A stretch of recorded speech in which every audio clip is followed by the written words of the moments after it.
নিয়ে একজন রাজনৈতিক ব্যক্তিত্ব, আমি যদি নাম বলতে চাই, তিনি হচ্ছেন সাবেক প্রধানমন্ত্রীর ছেলে সজীব ওয়াজেদ জয়। তিনি বলেছেন যে এর পেছনে রাজনৈতিক কোনো উদ্দেশ্য আছে এবং এই মৃত্যুটার কারণ বাক স্বাধীনতার পেছনেও জড়িত।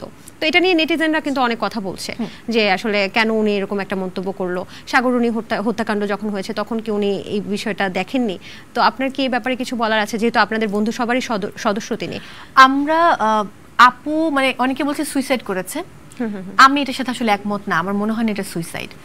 তো আমার কাছে মনে হয় যেটা আসলে সুষ্ঠু তদন্ত করে বের করা উচিত, যেটার সাথে কোনো রাজনৈতিক বিষয়ে জড়িত আছে কিনা। কারণ এখন কোনটা যে সত্য কোনটা যে মিথ্যা এটাই আমি বুঝতে পারি না। আচ্ছা, আমরাও চাই সুষ্ঠু তদন্তের মাধ্যমে আসলে ঘটনাটা কি খুব তাড়াতাড়ি যেন বের হয়ে আসে।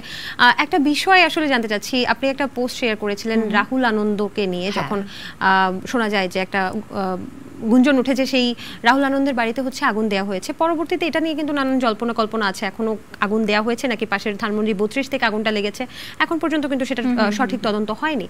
তো আপনি পোস্টটা শেয়ার করেছিলেন এবং পোস্টের ক্যাপশনে এরকম ছিল যে, ক্যাপশনে না, আপনি যে পোস্টটা শেয়ার করেছেন সেটা ক্যাপশনে এরকম ছিল যে এই যে গানটা গেয়েছে সর্বশেষ, এই গানের সকল ইনস্ট্রুমেন্টগুলো আসলে এখন আর নেই। তো এই বিষয়টাকে আপনি কিভাবে দেখবেন? আপনি গণভবন থেকেও যে লুটপাট হয়েছে সেটা নিয়েও স্ট্যাটাস দিয়েছেন, তো আপনি এগুলো নিয়ে খুব আসলে দুঃখিত ছিলেন।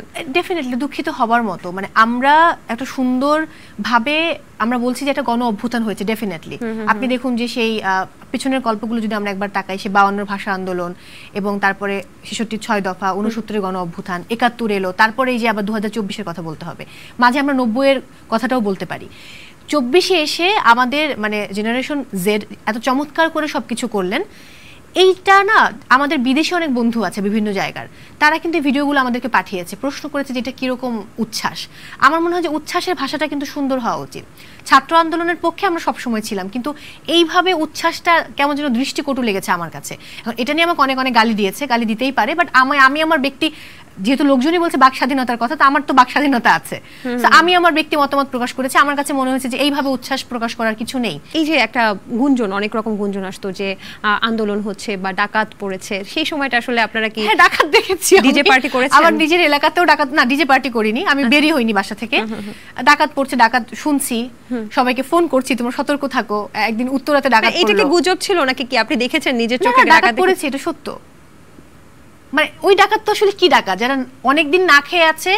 আপনি নিশ্চয়ই ডাকাতদের ছবি দেখেছেন সামাজিক যোগাযোগ মাধ্যমে, কিছু তো ভাইরাল, তাদের শরীর দেখে মনে হয় যে হ্যাঁ হ্যাঁ এক্স্যাক্টলি হাড্ডিসার ডাকাত দেখেছি। অনেক মানে ডাকাতদেরকে যে বিভিন্ন রকমই দেখেছি আমরা। না, আমি হাড্ডিসার ডাকাতের ছবি দেখেছি। আচ্ছা, আমি আবার কিউট ডাকাতও দেখেছি। ওকে, অনেক কিউট, মানে মেয়েরা ক্রাশ খাচ্ছে রীতিমতো, এরকম ডাকাতও দেখেছি। আচ্ছা, ওরকম ডাকাত আমি দেখিনি। সাকিব আল হাসান নতুন ভাবে বিশ্ব রেকর্ড করেছে এবং তার পাকিস্তানের বিপক্ষে একটা জয় হয়েছে, সেজন্য আপনি শুভকামনা দিয়েও একটা পোস্ট শেয়ার করেছেন। তো আপনি সম্প্রতি মনে হয় শুনে থাকবেন যে সাকিব আল হাসানের সম্পর্কে বা তার নামে আসলে মামলা করা হয়েছে, এবং সেটা নিয়ে কিন্তু আসিফ নজরুল স্যার উপদেষ্টা, তিনি কিন্তু বলেছেন যে এর আগে একজন ফুটবলারের নামেও কিন্তু মামলা করা হয়েছিল, তখন তো আসলে কেউ কথা বলেনি, এখন কেন কথা বলছে? তো এই সার্বিক পরিস্থিতিটাকে আপনি আসলে কিভাবে দেখছেন?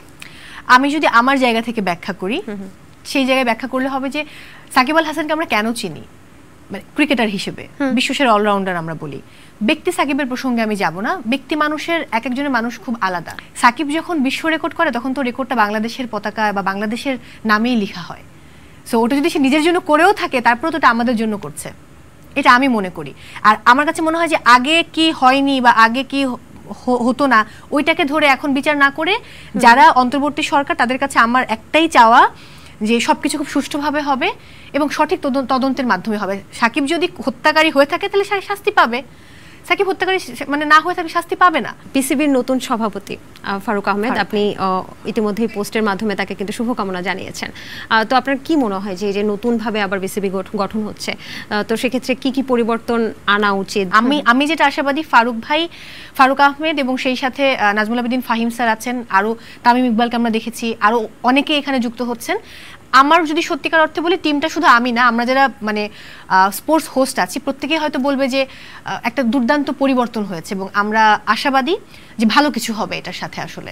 ডক্টর মোহাম্মদ ইউনূসের বর্তমান কিন্তু একজন সহকারী পদে একজনকে নিয়োগ দেওয়া হয়েছে, সেটা নিয়েও কিন্তু অনেকে বলছে কে এই ব্যক্তি, এবং জানা গেছে যে তিনি ঢাকা ইউনিভার্সিটির আইন বিভাগে 2015-16 সালের শিক্ষার্থী।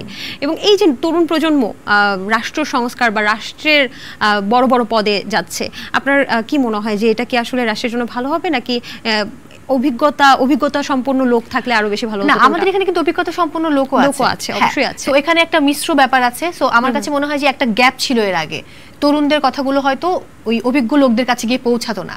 যেহেতু এখানে এখন অন্তর্বর্তী সরকারটা এমন যে আপনার 25 থেকে 85 বছর বয়স পর্যন্ত মানুষজন এখানে রয়েছেন, অভিজ্ঞরাও আছেন, প্রবীণ নবীন মিলে কিন্তু সরকার গঠন করা হয়েছে। সো আমার কাছে এটার যে পজিটিভ দিকটা, যে হ্যাঁ তরুণেরা কি চায়, তাদের দৃষ্টিভঙ্গি কি, তারা কিভাবে দেশটাকে দেখতে চায়, বা মডার্ন পলিটিক্স যে শব্দটা আছে, এটা বোধহয় এখন একটা সুষ্ঠুভাবে এটা আসলে বাস্তবায়ন করা সম্ভব হবে, বা আমাদের চাওয়াগুলো তাদের কাছ পর্যন্ত পৌঁছাবে। যেটা আগে একটা গ্যাপ ছিল, একটা শূন্যতা ছিল, একটা ভ্যাকুয়া, মানে কি বলবো, যেটা জায়গা তৈরি হয়েছিল যার জন্য হয়তো একটা ভয়াবহ লেভেলের গ্যাপ থেকে যেত, সেই গ্যাপটা এখন আর থাকার সম্ভাবনা নেই। কারণ তাদের ভাবমূর্তিগুলো বা তাদের কি